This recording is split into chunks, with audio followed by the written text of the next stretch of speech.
안녕하세요. 안녕하세요. 예, 반갑습니다. 어제 만났는데, 그죠? 자, 오늘은 또 새로운 과목으로 여러분들이랑 같이 이제 마주 앉게 됐는데, 오늘은 아시다시피 이제 생애주기 영양학이에요. 생애주기 영양학은 이거 자체로서의 가치보다는 영양학 속에 있는 그 영양소들이 연령대별로 어떤 역할을 하는지를 보는 거라서, 우리가 예를 들어서 시험 문제에 노인기에 있어서 비타민 B12의 문제에 대한 것을 얘기를 하면, 그건 영양학 문제일까요? 생애주기 문제일까요? 다 걸린 거예요. 그죠? 그러니까 얘네 둘이 구분을 지어서 얘는 생애주기 문제야, 얘는 영양학 문제야라고 구분 짓기가 애매하고 굉장히 이게 근접해 있는 학문들이고, 또 세분화되어져 있는 사실은 가장 응용된 영양학이 여기에요. 그러니까 모든 것들이 이쪽에 와서 적응을 하기 위해서 또 다른 하나의 종착지는 인상영양학이죠. 환자들을 위해서 우리가 알고 있는 지식들을 어떻게 적용할 거냐.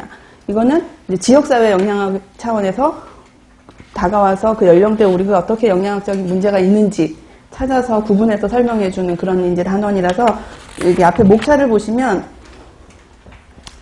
제일 처음에는 뭐 성장과 발달, 순서대로 따지면 임신수유기는 엄마 입장에서 설명한 거고, 이제 인간의 전체 삶을 통틀어서 얘기하면 이때는 태아기라고 볼 수가 있는 거예요. 그죠?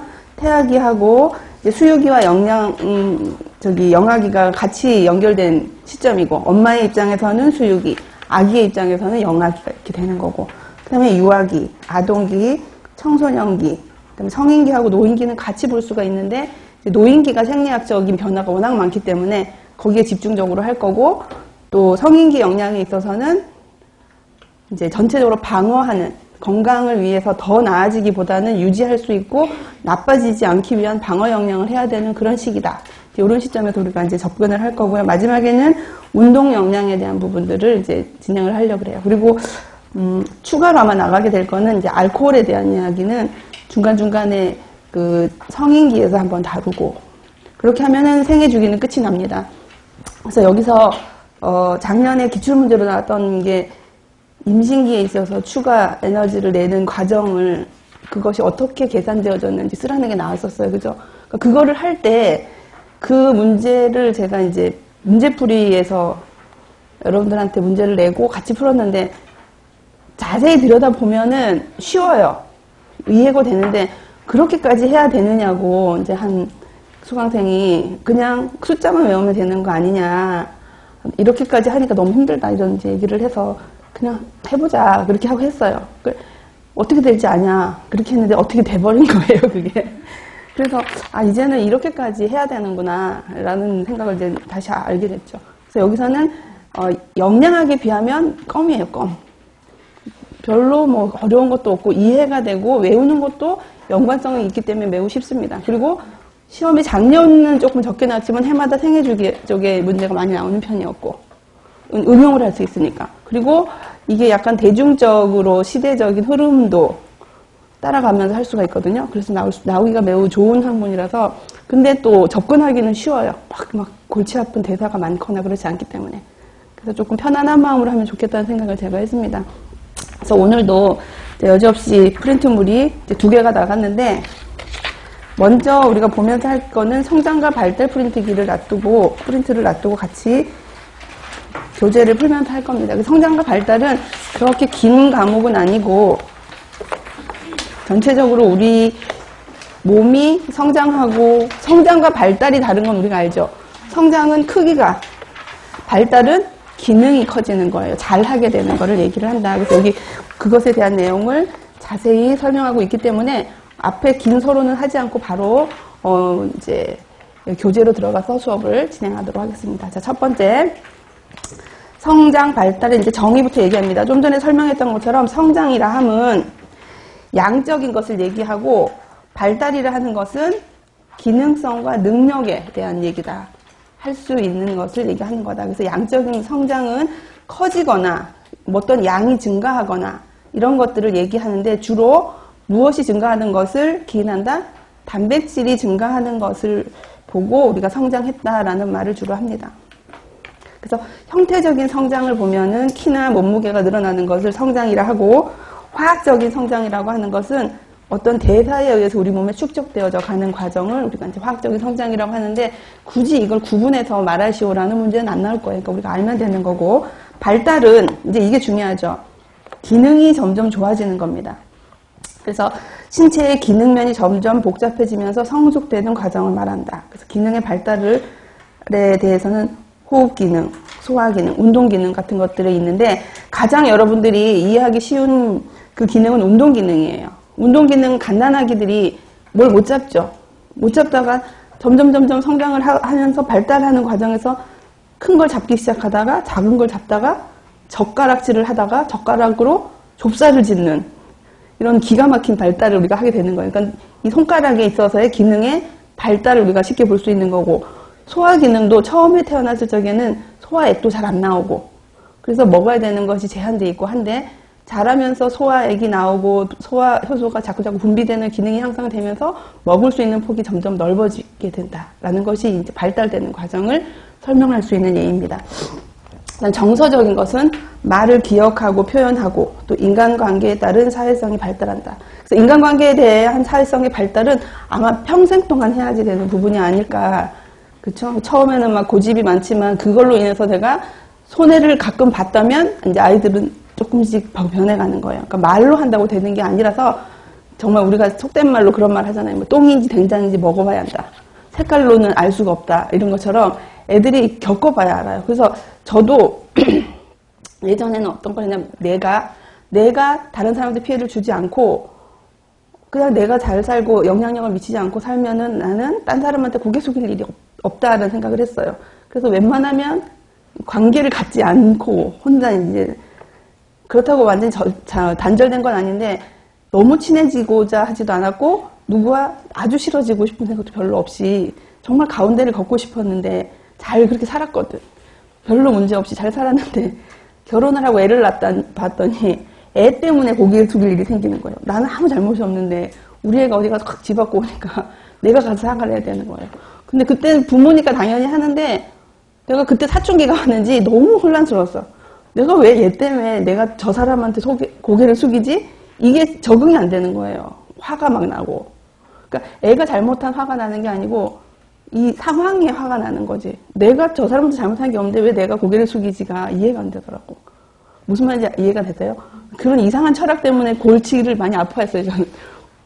하나 또 예를 들면 초등학교 때 제가 6학년 때는 약간 별도의 건물의 2층이 저희 교실이었는데 운동장을 건너서 이렇게 가면 자갈길을 한 2m 걸어가서 신발을 벗고 올라가야 돼요. 근데 그 자갈길을 딱 걸어갈 때 왜 그 생각이 났는지 모르는데 내가 지금 이걸 보고 있는데 이 돌이 여기 있다는 거를 내가 인지하는 데까지 예를 들어 한 20년 걸린다 치면 지금 이 자리에는 돌이 없지 않을까? 이런 생각을 한 거예요. 뭔 말인지 모르겠죠? 그러니까 이런 이해 안 되는, 근데 그거는 가끔씩은 요새도 그 장면이 꿈에 나와. 내가 거기를 가면서 그 돌을 이렇게 보고 있는 게. 근데 내가 충격이 컸나 봐. 그러면 지금 내가 존재하지 않는데 이게 정신만 남아서 있다고 판단하는 게 아닐까? 이런 쓸데없는 생각을 하고 물어보면 다 여러분처럼 웃어요. 쓸데없는 생각하지 말고 공부나 해라. 이런 결론적으로는.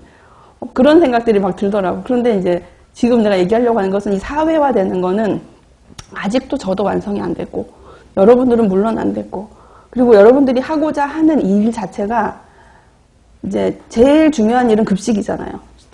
직장에 딱 가게 되면 그 급식이 내가 혼자 되는 일이 아니라 너무 많은 사람들하고 인간관계가 원활하지 않으면 분명히 꺼끌꺼끌 거리고 상황이 잘못하면은 이게 급식을 제 시간에 못할 수 있을 만큼 문제가 생겨요. 그래서 여러분들은 사람 관리가 1번이 1번. 메뉴를 잘 짜고 그 다음에 조리를 맛깔나게 한다 할지라도 사람 관리가 안 되면 끝나는 거예요. 끝이. 근데 그거를 현장에 가서 느끼고 적응하기 시작하면 그 중간 시기 동안에 내 허점이 동료들한테 보여지겠죠. 그죠? 그걸 깨달았을 적에는 그 사람들이 잘 완성된 내 모습을 보는 게 아니고 실수하던 모습이 그들의 머릿속에도 있단 말이에요. 그러니까 나의 존재감을 다시 세우기가 너무 힘들어. 내가 하는 말은 선배들이 했던 말을 귀 기울여 들으라는 얘기를 하는 거예요. 무슨 말인지 알죠? 그래서 저는 실무를 저도 한 10년 이상 했는데 처음에는 이제 영양사 사무실에서 바깥으로 나가지를 못했어요. 부끄러워서. 왜냐하면 나만 아가씨인 거야. 그리고 다 한 5, 60대 아주머니들인 거예요. 그럼 내가 지시할 수 있는 게 없어. 나는 요리할 줄 아는 것도 없고. 그러니까는 메뉴만 짜고 레시피만 정하고 보내는 거예요, 바깥으로. 붙여놓고 이거대로 하세요 하고선 더 이상 말을 할 수가 없는 상황이니까 너무 답답하더라고.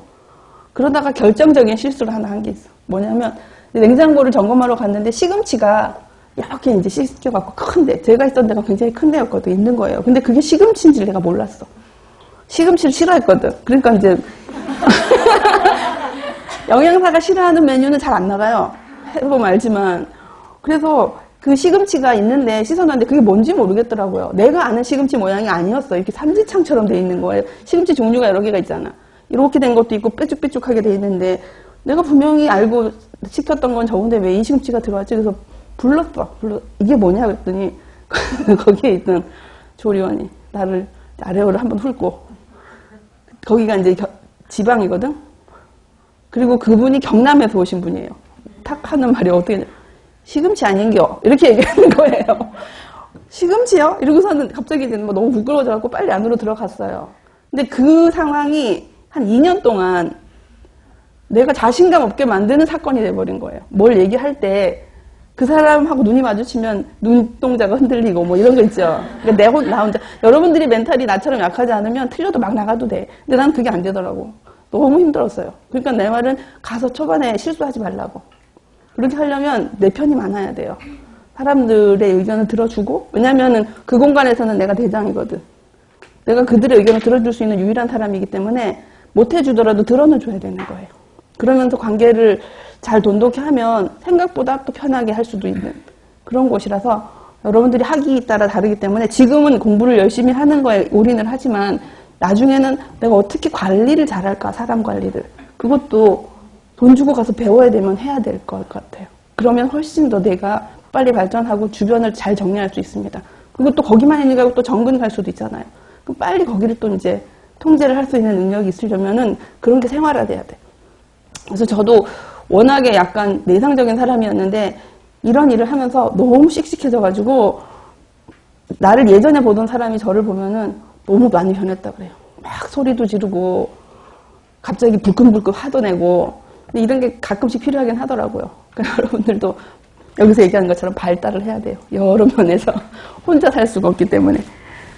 그래서 여기서 이제 사회성 발달에 대한 얘기를 하다가 이렇게 옆으로 또 샜고, 자 봅시다. 세포가 이제 성장하는 걸 얘기하면 이건 성장이에요. 양적인 성장이 3단계가 있고 끝에 마지막에 성숙기까지 우리가 볼 수가 있는데, 첫 번째 단계는 증식형이라고 해서 하이퍼플라시아라고 얘기하는 단계를 우리가 교재에서 볼 수가 있습니다. 그래서 그림이 잘 나와 있어요. 처음에 2개였었던 것이 4개가 되는 것이 바로 1단계이고, 2단계는 이 세포가 커지면서 개수도 늘어났다 라는 것이고, 3단계는 그 개수가 늘어나고 커지기도 하고, 커지는데 아주 많이 커지는 거죠. 굉장히 비대형으로 일어나는데, 이때는 화살표가 비대형으로 들어가는 데서는 중간 단계를 하나 더 만들어야 될 것 같아요.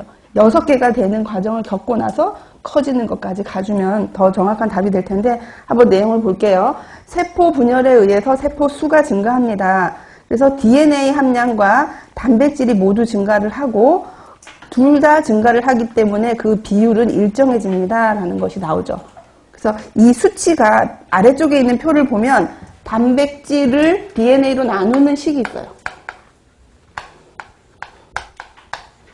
이렇게 나누는 식이 있는데, 단백질도 같이 증가하고 DNA도 같이 증가를 하면 이 값은 늘 동일하겠죠. 일정해지는 거예요. 그래서 그걸 설명하고 있는 것이고, 그래서 첫 번째 개수도 늘고 개수가 늘어난다라고 얘기를 하게 되면 단백질량이 늘어나는 거죠. 그러면 동일하게 그 비율은 증가하지 않고 그대로 유지가 된다. 두 번째는 증식형이랑 비대형을 같이 섞여 있는 단계를 얘기하는데, 세포 분열로 숫자가 늘어난다. 세포 하나 안에 들어가 있는 것이 DNA가 양이에요. 2개가 늘어가면 2배가 돼. 3배가 늘어나면 3배가 되는 거예요. 근데 단백질의 양은 이 세포가 커지면 커져요. 다시 얘기를 해서 DNA의 양은 이렇게 들어있는 것 안에 DNA 양이랑 이렇게 커진 것 안에 있는 DNA 양은 같아요. 이렇게 됐을 적에는. 근데 단백질의 양은 얘가 커요. 이쪽이 커. 그래서 숫자로 얘기를 하자면 아래쪽이 보시면요. 아래쪽 여기는 계산에 대한 것이 없기는 한데, 아래쪽 표 그래프를 보면은, 첫 번째는 세포수 증가라고 하는 부분에서 DNA하고 단백질 B에 대한 것은 동일하다가, 세포의 크기가 크면서 얘가 같이 올라가죠. 그러니까 분자가 커질 수가 있기 때문에 같이 올라간다고 여러분들 보면 돼요. 그 비율에 대한 거는 그렇게 이해를 하면 된다. 그래서 다시 위로 올라가서, 세포 분열로 인한 세포수의 증가로 DNA 양이 어떻게 될까요? 증가한다. 그 다음에 세포 크기의 증가로 세포에 필요한 여러 기관이나 효소, 그 속에서 나오는 여러 효소들이 증가함으로 단백질의 양도 증가하게 됩니다. 그 다음에 3단계는 세포의 크기의 증가, 분열은 일어나지 않으나 DNA 양이 그래서 DNA 양이 일정 유지되기 때문에 세포 크기의 증가로 단백질의 양은 증가하게 됩니다. 그러니까 단백질의 양이 증가하니까 여기서도 똑같이, 그죠? 근데 기울기는 우리 교재에서는 둘이 동일한 기울기지만 사실은 2번하고 3번은 기울기에서는 사실 약간 차이가 나야 맞아요. 그죠? 기울기는 올라가기는 하지만 단백질 양이 훨씬 더 많이 늘어나는 시기가 있다면 그거는 기울기가 훨씬 가파를 것이고, 세포의 크기가 커지는 게 적은 단계에서는 이렇게 약간 완만해질 수 있다. 전체적으로 여기서는 동일하게 보고 그래프를 그렸다라고 보시면 돼요. 그래서 이 시기를 각각 우리가 하고자 하는 문제들이 무엇인지, 뭐가 증가하고 어떤 것들이 일정한지를 여러분들 구분하실 수 있으면 되겠고, 성숙은 다 일어난 뒤에요. 모든 세포의 수와 크기에 의한 성장은 일단 정지가 되고, 효소가 구조가 정교해지고, 기능이 통합되고 발달이 일어난다. 그러니까 1, 2, 3은 성장 단계, 4번은 발달 단계라고 우리가 크게 구분할 수가 있습니다. 한번 넘겨볼게요. 그리고 그 다음에 이제 발달에 대한 것 중에 스케몬의 성장 곡선이 나와요. 가장 많이 나오는 거고, 이것이 초창기 교사 임용고시에서는 좀 나왔어요. 객관식일 때는. 근데 요즘은 좀 뜸하긴 하죠. 근데 이해를 하는 차원에서 간단히 한번 훑어보기만 하겠습니다. 첫 번째, 여기서 여러분들이 이 표가 나오면 각각 그래프에다 이름 정도는 달 수 있어야 해요. 그래서 가장 대표적인 것이 일반형을 여러분들이 순서대로 하지 말고 일반형을 먼저 볼게요. 4번이 일반형인데, 일반형은 처음에 있었던 영유아 초기에 급속 성장을 하다가 잠깐 완만해지다가 다시 성장하는 거예요. 그래서 이 표를 자세히 보면은 급속히 가다가 이렇게 가다가 다시 이렇게 되죠. 그래서 이렇게 되어져 있는 것의 대표적인 게 뭘까? 이런 식으로 성장하는 것들이. 또 체중. 우리가 알고 있는 대부분이 이 성장을 해요. 그러면 나머지 3개를 뺀 것들은 다 이 성장이라고 보면 돼요. 얘는 뭐가 있어라고 따로 알 필요가 없고, 나머지 3개가 구분되기 때문에 그것을 뺀 것은 다 이거다. 이렇게 정리를 하시면 됩니다. 그래서 이제 다시 1번으로 갑니다. 신경계형은 중간에 점선으로 딱딱 떨어져서 14세쯤에 쭉 거의 성인기에 해당하는 만큼 가게 된다는 게 나오죠. 그래서 이것은 영유아 초기에 급속히 성장을 합니다. 4세 때 세포의 수가 극에 달하고 6세 때 성인의 90%, 10세경에 성인과 유사해지며, 이 그래프가 신경계형이 이렇게 적은 연령대에 완성이 된다라고 하는 것은 마지막 줄을 중요하게 생각하게 하게 되는 근본적인 이유가 되는 거예요. 왜 그러냐면 태아기와 영양기의 영양소 관리가 중요한 이유는 뭡니까? 라고 했을 때 하나의 답이 될 수 있는 것이 신경계형은 6세경에 완성이 되기 때문에 여기에 필요한 영양소가 이 시기에 완전하게 전달되지 않으면 기능을 유지할 수 없게 된다. 그래서 영유아기에서는 영양을 충분히 관리해야 된다라는 것의 하나의 이유로 이 표를 우리가 갖다 쓸 수가 있다는 걸로 이해를 하시면 좋겠습니다. 두 번째, 림프형. 그래서 림프 조직, 편도선, 흉선. 여러분, 림프 조직이 어디예요? 어떤 게 림프 조직이에요? 우리가 알고 있는 것 중에. 갑상선? 편도 따로 있고, 편도도 있는데, 우리가 영양학에서 한 번쯤 들어봤었던 그 단원이 어딜까? 한 번도 안 들어봤어요? 또, 너무 어렵게 갈 거 없어요. 지질할 때, 지방이 흡수가 될 때, 수용성은 바로 혈관으로 가지만, 지방은 뭐예요? 지단백을 형성해서 어디로 가요? 림프관을 통해서 어디로 가다가 혈관계로 진입을 해서 그 다음에 간으로 간다 이런 거 했잖아요. 그게 거기가 림프예요. 그러니까 우리 몸에 여러 가지 통로가 있는데 가장 대표적인 것이 혈관계예요. 혈관계는 심장에서 출발을 해서 돌아서 다 돌면 다시 심장으로 돌아와. 그래서 이걸 우리가 뭐라 얘기하냐면 순환계라고 말을 해요. 빙빙 도니까. 순환계라고 하는데 림프는 순환계가 아니에요. 림프는 마찬가지로 영양소도 지금 이동시키고 있잖아. 지질 운반하고 있죠. 지질 운반하고 있어. 그 카이로마이크론이라는 지단백을 만들어서 일로 들어가서 움직일 거란 말이에요. 운반도 하지만 가장 중요한 것은 아까 얘기했는 것처럼 면역물질이 지나가는 길이 대표적인 거예요. 그래서 열이 엄청 나잖아요, 아기들이. 그러면 애들이 허벅지 이쪽을 얘기하면서 엄마 여기가 너무 아파 그래요. 여기가 림프관이 발달되어 있는 곳이거든. 그러니까 그쪽에서 지금 항염증에 관련된 면역물질들이 막 거기서 활발하게 싸우고 있기 때문에 아프다고 느껴져요. 그런 구간이 바로 이 림프 조직에 있는 것들이 대표적인 것들인데 아동기의 현저히 높게 발달해서 언제까지? 어른의 2배까지 높은 비율로 급속히 성장하다가 얘는 감소를 해서 성인기가 되면 이제 그 비율에 있어서 100에 해당하게 된다. 이때 그렇게 발달하는 것은 면역 체계를 제대로 갖추기 위해서 발달하고 있는 과정이다라고 볼 수가 있습니다. 그 다음에 생식기형은 고환, 난소, 자궁처럼 생식기를 얘기하는데 이 생식기형은 알다시피 처음에는 별 그거 없이 가다가 사춘기가 되면서 확 늘어나게 됩니다. 그래서 이거 보면 우리가 어려운 건 없고 그 다음에 이제 아까 잠깐 봤었던 S자형 곡선은 위의 것 이외의 성장은 다 여기에 속한다. 그래서 대표적인 걸 보면은 키, 체중, 근육, 골격, 내장, 기관 등 일반적인 신체 성장을 말한다. 그렇게 돼 있어요. 그러면 이제 이렇게 일반적인 걸 얘기했는데 간과 폐는 어디에, 간과 폐의 성장은 어디에 속할까요? 라고 하면 어떻게 될까? 일반형이 되는 거예요. 이해가 되셨죠? 그죠? 그렇게 다른 모든 것들이 다 이 형태로 자랄 수가 있다라고 보시면 되고 1단계는 뭐 출생에서 생후 1년까지를 우리가 급성장기로 보고 전체적으로 봤을 때 유아 1에서 유아기에서 12세까지는 잠깐 완만해졌다가 3단계에서 빨리 성장을 하고 다시 4단계에서 감소하게 되는 이런 약간의 곡선을 취하고 있는 것이 일반형이다. 그래서 이게 나왔을 때 예전에는 1, 2, 3, 4를 쓰라는 게 나왔었어요. 너무 쉽죠? 예전에는 너무너무 쉬운 문제가 많았어요. 말도 안 되게끔. 뭐가 있었냐면 다음 중 상한 섭취량에 대해서 옳게 설명한 것은 뭐 그렇게 그러면 이 상한 섭취량을 정의했는 게 답을 체크를 하면 됐어요. 그런 꿈 같은 시절이 우리한테는 오지 않습니다. 이제부터는.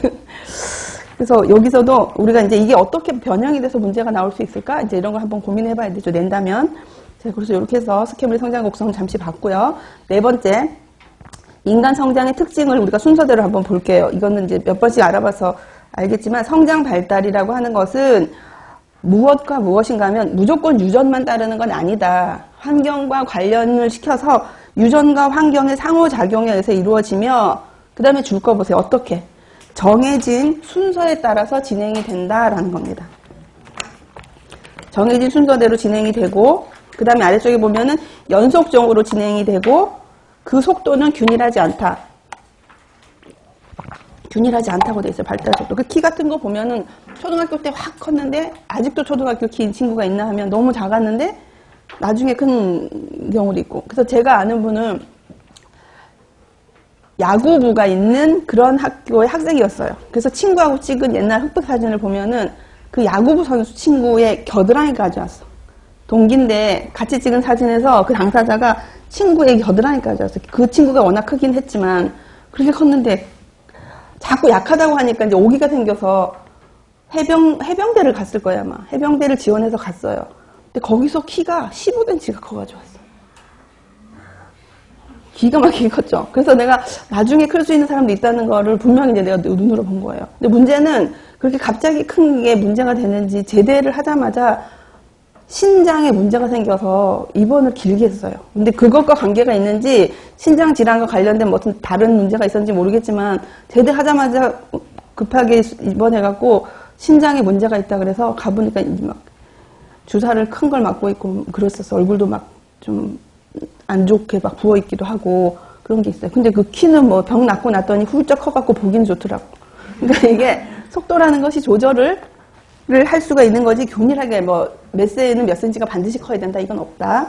그 다음에 미리 일정한 방향성을 갖습니다. 어떤 방향성이냐, 머리에서 다리 쪽으로. 그래서 아기가 제일 처음에 태어나면 머리가 커요. 그러면서 점점 크다 보면 다 팔다리가 쭉쭉 늘어나죠. 그죠?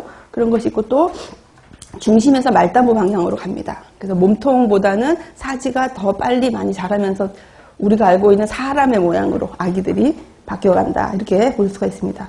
그 다음에 발달은 정도와 속도에 있어서 개인차가 있어 성장에 대한 자신의 패턴을 갖게 됐습니다. 라는 건 영향을 많이 받는다. 가장 대표적인 것은 유전을 빼놓을 수는 없어요. 근데 꼭 유전만 그런 건 아니고 또 환경도 따라갈 수 있다는 거를 같이 설명하고 있습니다. 또 5번째, 기관과 조직에 따라 성장과 발달의 패턴이 다른데 특정 시기에 영양과 환경이 성장 발달의 속도를 결정할 수가 있습니다. 근데 이 시기에 영양 결핍 등은 세포의 수를 비가역적으로 감소시킬 수가 있습니다. 라고 되어져 있습니다. 그러니까 특별하게 나가는 시기가 조직마다 다른데 그 시기에 하필이면 필요한 영양소를 공급을 못했다. 그럼 그 기관의 발달은 안 될 수밖에 없는 거예요. 그래서 꼭 맞지는 않지만 가장 늦게 발달하는 기관이 뭔지는 알죠. 우리 몸속에 있는, 속에 있는 내장들 중에. 폐예요. 폐가 가장 마지막에서 거의 20살이 될 때까지도 완성이 안 되고 계속 자라고 있다고 되어 있어요. 그거는 기능도 있고 사이즈도 있는 거예요. 그 발달에 대한 것들이. 그런데 청소년이 되었을 때 15세 때부터 담배를 핀다.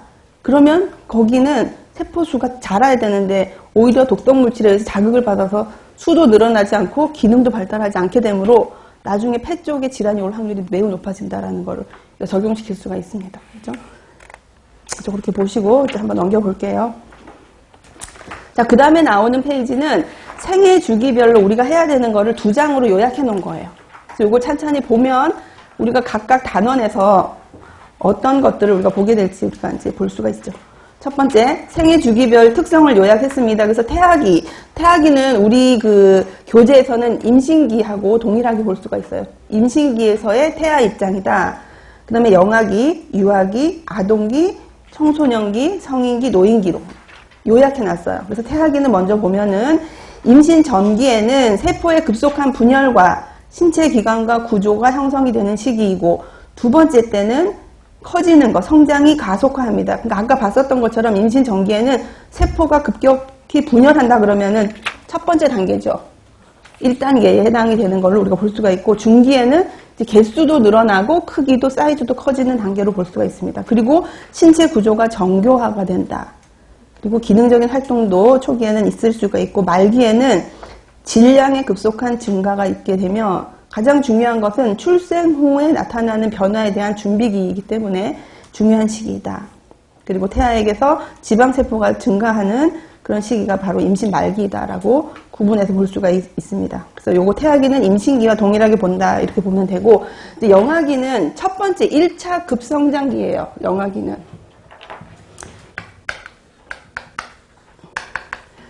그러면 1차가 있으면 2차가 있어요. 그죠? 그럼 1차하고 2차 중에 어떤 게 훨씬 더 폭이 넓게 성장하는 기간이 될까?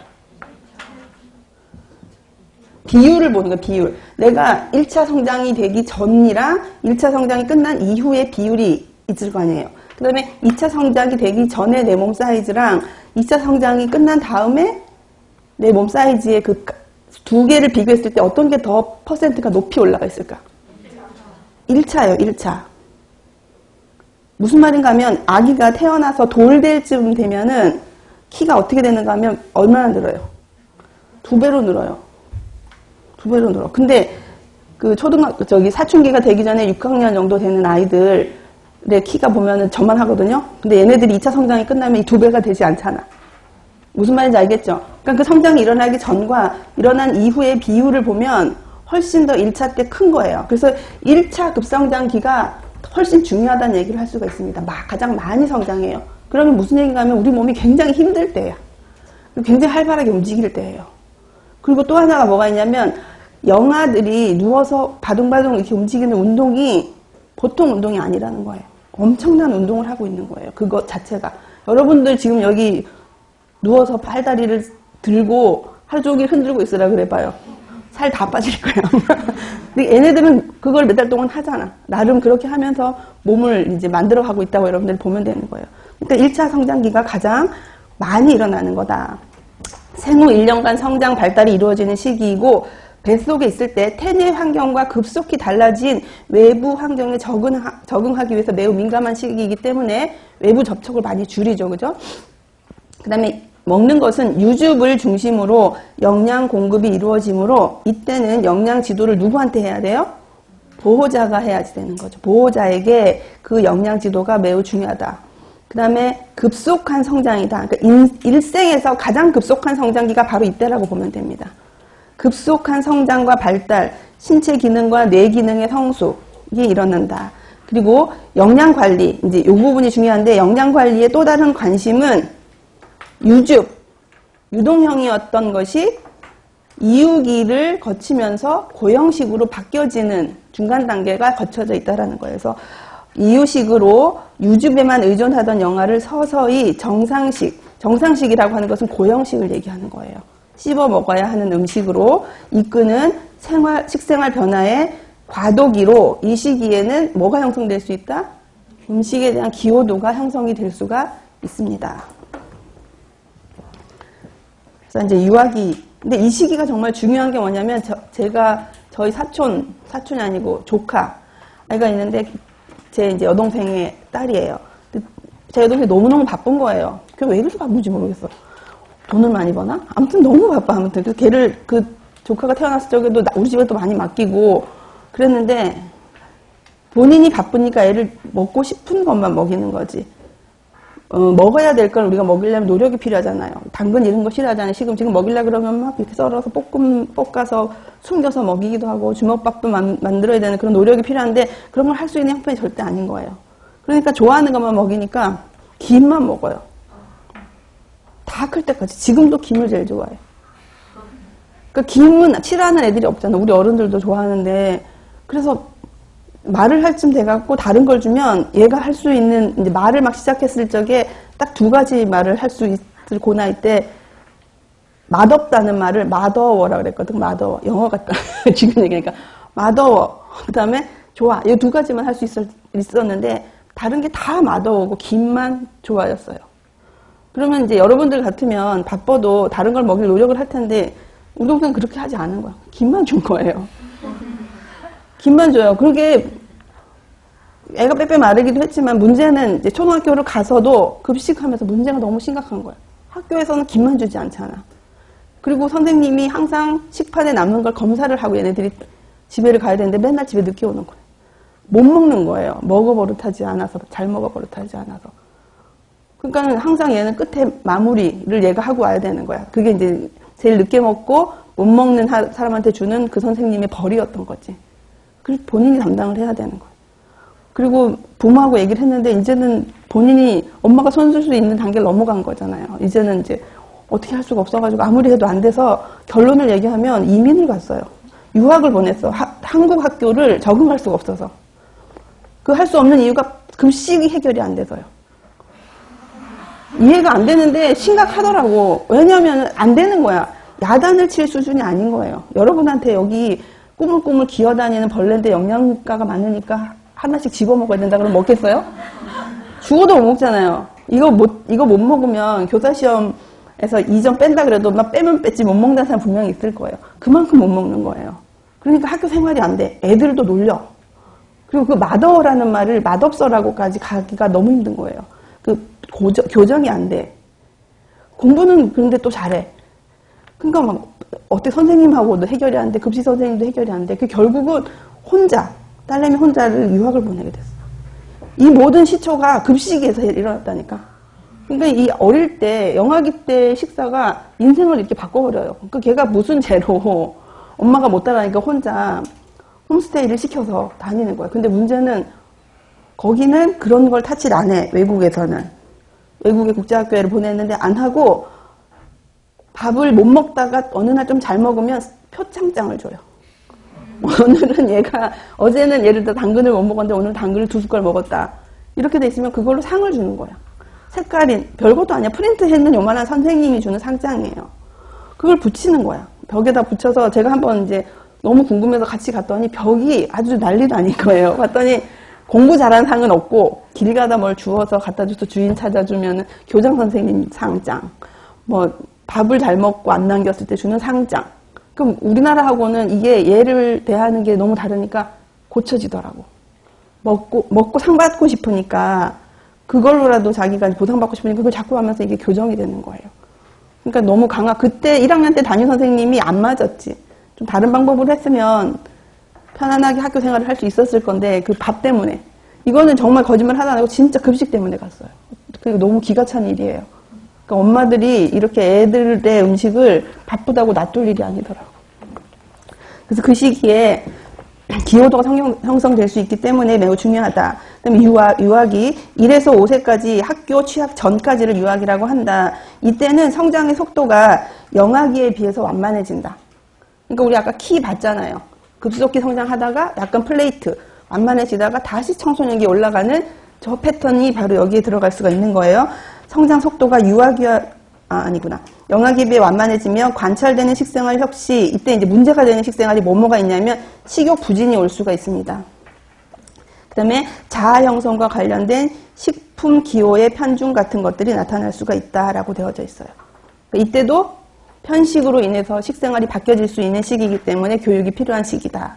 그리고 신체 활동의 증가, 신체 기능의 숙련, 학습 능력의 발달 같은 것들을 첨언할 수 있고, 또 아동기는 6에서 11세까지 초등학교를 재학하는 시기이고 생리적으로 사춘기 이전의 시기를 말한다. 지속적으로 성장을 하는 시기이고 성장 속도는 유아기와 유사하게 완만하나 이 시기가 성장 속도가 늦은 이유는 하고 밑줄 한번 꺼봅시다. 이때는 왜 늦어지는가? 향후 사춘기에 나타나는 급성장을 위한 체내 영양 보유기로 볼 수 있습니다. 라는 거예요. 그래서 초등학교 아이들이 4, 5, 6학년 되면 엄청 못생겨져 가요. 남자, 여자 할 거 없이. 다 살이 쪄. 살이 찌고 둥실둥실해져 가는 거예요. 그래도 못 먹는 애들은 삐쩍 마른인데 대부분이 그때가 제일 못생겨요. 사진 찍은 걸 보면 그때가 제일 좀 이렇게 모양이 없어. 뭐 못생겼다기보다는 인물도 없고 좀 살이 찌고 이렇게 있는 거지. 그러니까 많이 먹는데 성장이 둔화되어 있으니까 자꾸 축적이 되는데 그 이유가 뭐라고? 사춘기 때 성장하기 위해서 내 몸이 저장하는 거예요. 그러니까 엄마들이 엄마 키 안 커서 안 먹을래 그러면 다 나중에 키 크니까 먹어도 이 말이 거짓말이 아니었다는 얘기지. 근데 어느 정도 컸는데 얼마나 많이 쪘는지는 상대적이에요. 많이 쪘다고 나중에 큰다면 얼마나 좋겠습니까만은 그건 아니지만 아무튼 우리는 생리적으로 그 시기에는 축적하려고 한다. 크려고 하기보다는 그런 시기가 바로 아동기이다. 그리고 남녀 간의 특징이 있는데 여자아이에게서 이거는 먼저 나타날 수가 있습니다. 그리고 지적 발달이 이루어지는 시기이다. 그리고 이때는 살짝 이때부터 이제 여자아이들은 예뻐지고 싶은 거에 굉장히 관심이 많아져요. 그래서 저희 딸도 가끔씩 보면은 나갔다 오면은 화장을 했던 흔적이 이렇게 보이는 거예요. 본인은 열심히 씻어도 남잖아요. 깨끗이 안 흘리고 막 이게 라이너 그려서 이렇게 연필 자국 같은 거 쓱 흩어져 있거든. 그래서 너 화장했냐? 그러면 아니래 끝까지. 아닐 수가 없다. 그냥 놔둘 걸 괜히 끝까지 캐물었나 봐. 그랬더니 아니라고 그러다 결국은 이제 했는 게 들통이 난 거예요. 하루는 제가 낮에 너무 피곤해서 자고 있는데 얘가 너무 놀래와서 엄마 나 큰일 났어 그래요. 그래서 왜 그랬더니 눈썹이 한쪽이 다 날아간 거야. 그래서 왜 이래 그랬거든요. 그랬더니 그냥 전에 할머니가 왔을 때 눈썹이 이렇게 밑으로 자리는 거는 요 엄마한테 있는 그 칼로 조금 하면 눈썹이 진해진다 해서 했는데 이렇게 딱 잡고 확 밀었는데 이게 다 밀린 거예요. 그러니까 여기 눈썹이 없으니까 정말 사람이요. 여러분들 눈썹한테 감사하세요. 그거 없으니까 이렇게 딱 나누었을 때 이쪽은 볼 수가 없어요. 정말 이해할 수 없는 눈썹이 이쪽만 있는 거예요. 그러니까 자기도 다음날 학교를 가야 하는데 기가 차잖아요. 그래서 어떻게 했냐면 여기다가 밴드를 붙였어. 안 하고는 보낼 수가 없어요. 이거를 앞머리를 내려도 거기는 보이고 약간 모나리자인데 못생긴 모나리자 같이 애니까 더 이상할 거 아니에요. 눈썹이 여기가 하나도 없다고 생각을 해봐. 여기서 닌자야. 눈까지. 그렇게 해가지고 그거를 했는데 그게 한 달쯤 되니까 나더라고. 그래서 이제 애들한테는 다쳤다고 얘기를 지가 한 거야. 뭐라고 얘기해? 그래서 그거는 엄마가 말할 수 없다. 내가 하는 말은 거짓말이 될 거기 때문에 네가 알아서 해라. 그랬더니 이제 다쳤다고 하다가 약간 이게 뾰족뾰족 이제 올라오면서 이게 약간 라인이 보여지기 시작하니까 답답하니까 떼더라고. 그리고 애들이 너 눈썹 왜 그래? 그러니까 그때는 이제 진실을 얘기한 거야. 전 때 모르고 밀었어. 정말 믿었을 적엔 차마 말을 못하고 그날 밤에 잠을 못 자고 울더라고요. 걔가 이제 나보다 커졌거든요, 키가, 딸내미가. 그래서 그 덩치만 내가 눈물물 뚝뚝 떨리니까 내가 눈썹을 뭐 빼서 길게 해줄 수도 없고 해결할 수 없는 일이 벌어진 거예요. 그래서 내가 이제 네가 이제 그럴 때가 됐구나 싶어서 나도 사춘기 딸은 처음이니 준비를 해야겠다 생각을 많이 했습니다. 자, 그렇게 돼서 그러니까 우리 딸의 남자친구들은 아주 꼬마들이에요. 키도 작은데 하는 짓이 애야. 그에 비하면 여자친구들은 정말 성숙해요. 이게 정말 맞더라고. 그 아이들은 커. 그리고 제가 전에는, 그러니까 작년이니까 안 들은 사람도 있겠지만, 제가 처음에 학교에 학부모들이 이제 봉사를 해야 돼요. 그럼 제가 할 수 있는 것은 급식 모니터링을 하려고 그랬다니까. 했었어요, 한 해 때. 했는데, 왜냐면 그게 전공이고 잘할 수 있으니까. 갔어요. 갔는데, 그 선생님이 여기서 공부하던 사람이었던 거예요. 그래서 합격해서 거기 간 거예요. 그러니까 나는 모르지. 왜냐하면 동영상을 들었던 선생님이어서. 그래서 내가, 예? 그리고 그랬더니 설명을 이렇게 하더라고. 그래서 내가, 예. 그냥 그러고서는, 뭐 어떻게 돼? 지적질을 못 하잖아. 뭐 문제가 있어도 말을 못 하니까, 이거 내가 할 게 아니구나. 지금은 아닌 것 같다. 이렇게 생각이 들어서, 이거를 도서관 봉사로 바꿨어요. 다른 엄마하고. 앉아있는 것도 너무 불편한 거예요. 그 선생님도 날 보기가 너무 불편하고. 생각하기에 따라서는 좋게 갈 수도 있는데, 아무튼 좀 뭔가 분위기가 애매하고 또 혼자 안 가고 다른 엄마랑 같이 가거든. 그러니까 그 엄마 보기도 좀 애매한 거예요. 이렇게 관계가 이상하니까. 그래서 안 되겠다 해가지고 다른 엄마하고 바꿔서 이제 도서실 봉사를 하고 있는데 그거는 책을 받고 책을 이제 대출해주는 그걸 해주는 건데 한 번 젊은 선생님이 들어오시더라고. 와갖고서 책을 빌려 가는데 선생님 마크를 안 주고 6학년 그 표를 주는 거에 바코드를 찍는데 그래서 봤는데 분명히 선생님이야. 그래서 내가 이거 맞아요? 그랬더니 네. 그런데 목소리가 애기 목소리야. 키가 여기서 제일 큰 사람보다 커요. 크고 완전히 아가씨야. 근데 6학년이야. 몸매가 너무 예쁜 거예요. 그러니까 학교의 신입 선생님처럼 보여. 근데 목소리는 애기야. 그렇게 애들이 크더라고, 여자애들이. 가슴도 제법 있고. 그래서 그 해 때 운동회를 해서 갔는데 봤더니 가슴이 있다고 그랬잖아요. 그러니까 그게 그 시기에는 부끄러운 일인가 봐, 애들이. 그래서 없이 보이고 싶어 하는 거야. 그래서 누르고 이렇게 100m 달리기를 하는데 이렇게 자꾸 뛰는 거야. 그러니까 이게 생각은 없어. 빨리 끝에 도착하기만 바라고 그냥 이렇게 하고 이렇게 계속 달리는데 속도는 없죠. 그리고 끝내고는 그냥 도장 못 받고 가더라고요. 그러니까 여자애들의 성장, 여러분들이 나중에 취직돼서 학교 가면 6학년들은 다 여러분보다 클 수 있어요. 너무너무 커요. 남학생들은 이제 꼬마 같은데 여자애들은 엄청 큽니다. 그렇게 큰 아이들이 많아요. 자, 그 이유가 청소년기에 크기 위함인데 걔네들은 이제 거의 크고 있는 중인 것 같아. 자, 5번째 청소년기 12에서 18세까지 2차 성징의 발현과 함께 제2의 급성장기가 나타납니다. 지금까지와는 다른 독특한 성장과 발달 유형이 나타나며 한번 밑줄 거 보세요. 자아 신뢰와 독립성이 요구되는 시기입니다. 여기서 다른 시기와는 다른 독특한 성장과 발달 유형이라고 하는 것은 2차 성징이 나타나기 때문에 그냥 크고 발달하는 게 아니라 새로운 기관의 발달이 생기는 거예요. 그죠? 그런 것들이 있고. 자, 2번째, 여학생의 경우 체형에 대해 민감한 반응을 보이므로 저체중과 함께 거식증과 폭식증 등의 섭식 장애, 빈혈의 문제가 제기되며 이게 여학생 청소년기의 문제입니다. 식생활 문제. 2번째, 남학생의 경우는 과체중과 비만이 급증해요. 이 5, 6학년 아이들 남학생은 통통한 애들이 굉장히 많아요. 급증하고 그리고 많이 먹기 때문에 식사 조절이 가능하도록 적극적인 영양 지도가 필요한 시기이다.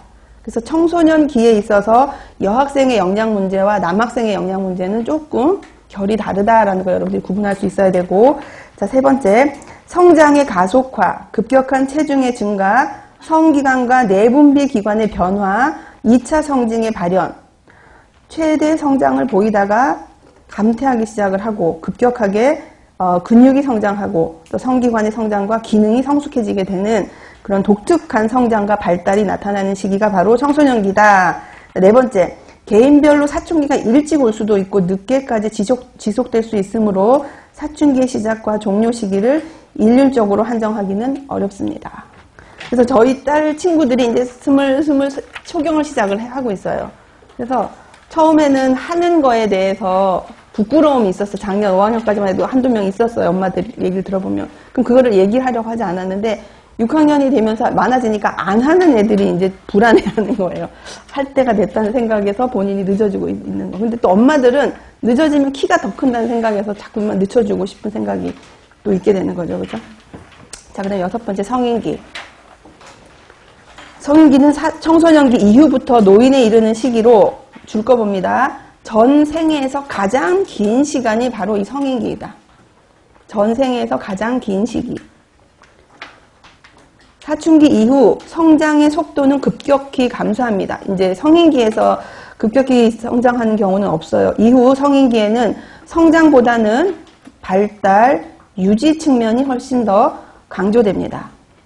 그리고 성인기의 최대 관심사, 밑줄 끌게요. 청년기에 완성된 어떤 신체 성장 수준을 어떻게 더 잘 발달시키고 퇴화하지 않게끔 유지시킬 수 있게 하는가에 대한 문제가 성인기에 있어서의 최대의 관건입니다.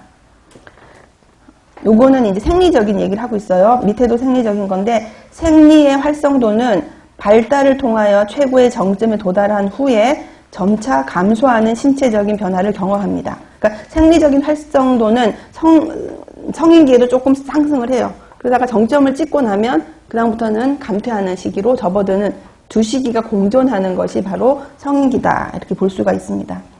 그리고 성호르몬이 변함에 따라 남녀 모두 폐경기가 옵니다. 여자만 오는 게 아니라 남녀 모두 폐경기가 오는데 이때는 신체적, 심리적인 변화를 겪을 수가 있게 됩니다. 5번째, 최근 성인기를 생애 전환기의 건강관리의 중심 시기로 인식하는 경향이 증가하면서, 그래서 성인기 관리가 중요한 게 우리가 평균 연령이 증가했단 말이에요. 그러니까 이 성인기 시기를 건강하게 보내야 건강한 노인기를 맞이할 수가 있으므로 성인기 건강에 대해서 굉장히 관심이 사회적으로 높아지고 있어요. 그래서 이때를 방어 차원의 식생활 관리의 중요성이 제기됩니다. 그래서 이거를 우리가 조금 전문적인 단어로 방어 역량 패러다임이라는 말을 씁니다.